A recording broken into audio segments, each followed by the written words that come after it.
Salut tout le monde, c'est Shinzé pour Adopt a Motard. Alors aujourd'hui j'avais envie de te parler de la loi de Pareto, autrement connue sous la loi du 80-20. Donc Pareto a sorti une loi, un concept, qui dit que 80% de nos résultats sont issus de 20% de nos efforts.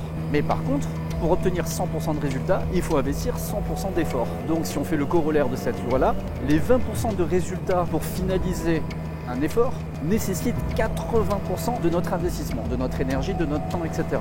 Donc du coup, pour optimiser ton business, ce qui explique notamment Tim Ferriss dans la semaine de 4 heures, il faut te focaliser avant tout sur les 20% d'actions que tu peux mener qui induisent 80% de tes résultats. Et c'est un chiffre qu'on retrouve tout le temps. Pour les entrepreneurs par exemple, vous devez très probablement connaître cette loi, mais vous constaterez si vous analysez vos chiffres que 80% de votre chiffre d'affaires est généré par 20% de vos clients. Donc autant se concentrer sur ces 20% de clients qui nous assurent 80% de nos résultats plutôt que de perdre du temps et de l'énergie pour aller grappiller les 20% manquants mais qui vont nécessiter de te prendre la tête et d'investir du temps et de l'énergie et de l'argent, etc.